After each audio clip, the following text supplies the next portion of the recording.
Hello, xin chào anh em nha. Hôm nay mình đi test máy với anh Phong.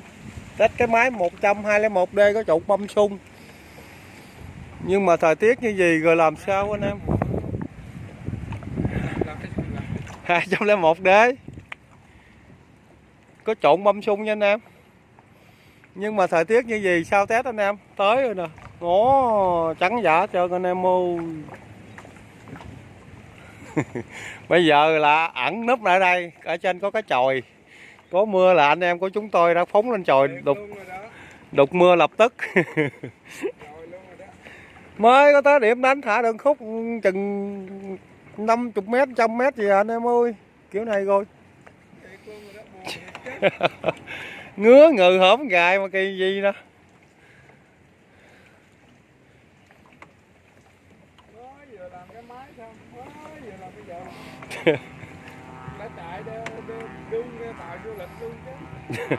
Rồi tạo du lịch chạy ngang luôn kìa, nó vui lắm rồi kìa.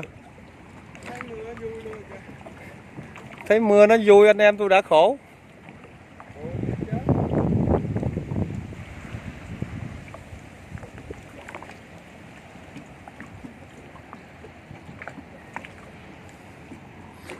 Buồn quá đi anh em ơi. Xong không tới bây giờ nè, cục mây nó tới đầu mình rồi nè. Mà không gió dám mưa dưới luôn lắm á. Anh em thấy khổ không? Giờ đang ở bờ ở bụi nè. Đấy. Mưa ở dưới rồi bắt đầu hồi cái bắt đầu trên này ông phất cái xuống lại nè. Ở trên này đang xì lì nữa rồi.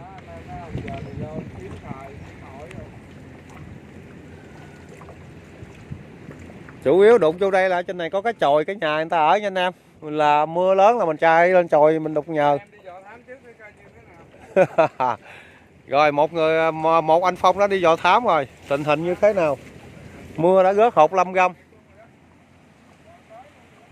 Một chiếc tàu du lịch quá vui chạy trong cơn mưa. Anh em nhìn chiếc tàu du lịch chạy y như là chạy ở ngoài biển thôi nè. Không thấy bờ bến gì bên kia hết. Vậy là ngon rồi, vậy có chỗ đục mưa rồi.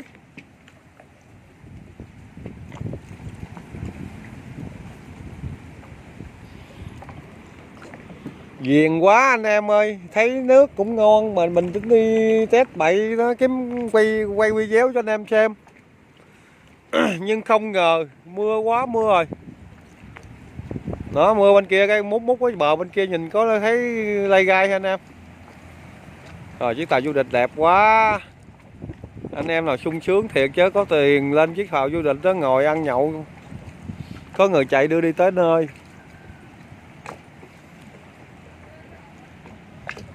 Ô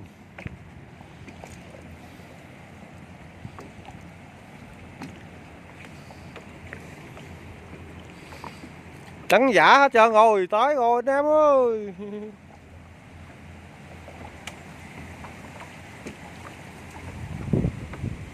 Làm cặp vợt mới xong luôn nha anh em, cặp vợt quá đẹp luôn. Cái máy này cũng mới vừa gắn xong bữa hôm nay luôn, bữa nay mình lên mình làm xong vợt xong máy rồi hết. Là đi test.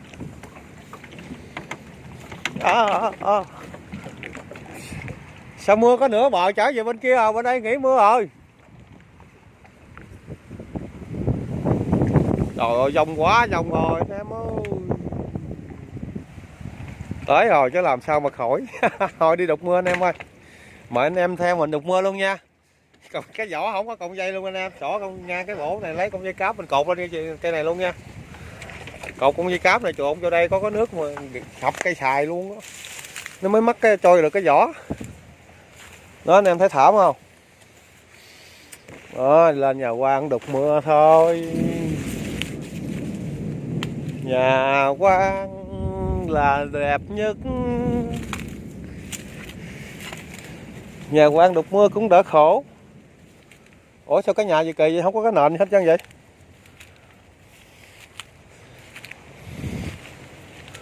Xui quá anh em ơi. Đi test máy mà cũng bị mưa nữa.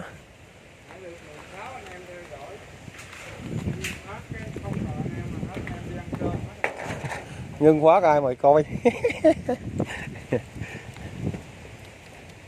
Nhà này một có báo cáo sụp lở hay gì mà sao dời đi sớm người ta. Chủ nhà đi chứ bỏ là chiếc xe đạp. Kìa ông ơi, tao về qua bên đó tao ở kìa ông ơi. Trời ơi, cái này mưa đâu có đâu. Nó chống nóc hết trơn, lục đâu có đâu. Có tấm cao su này cái mình tràn đỡ lại cũng được. Rồi mấy cái đu đủ ngập chết trơn anh em ơi.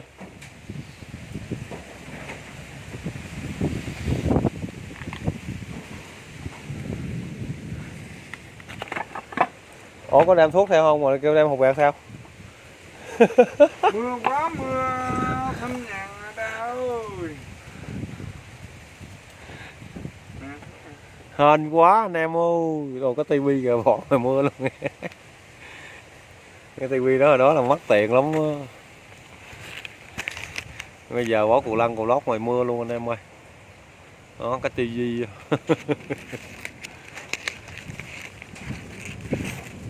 Biển động. Này phải gọi gấp gì cho bà xã. Biển động, biển động. Xui quá.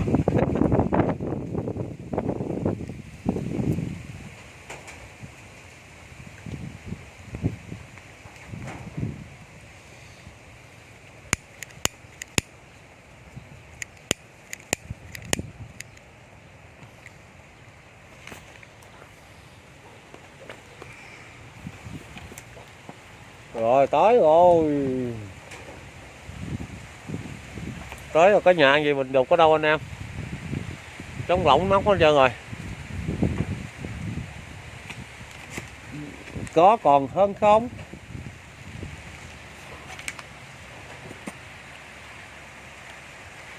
Rồi lỏng hàng tàn tan tan. Đấy, anh đậu ơi.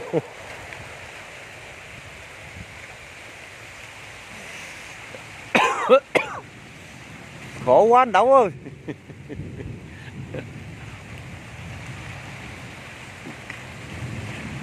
Cái kiểu này chắc hẹn anh Đậu dịp khác quá, đợi anh vô test luôn quá anh Đậu ơi. Tính anh em đi làm cái clip.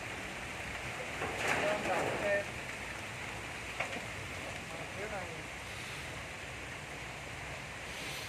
Cái này là đi về quá.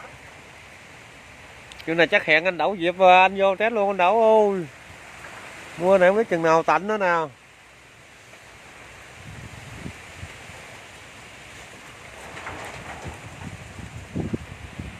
Thôi mưa lớn tới rồi mình kết thúc video nha anh em. Bye bye anh em. Rồi mình cũng kết thúc phát luôn. Trời ơi, trời đánh quánh chết.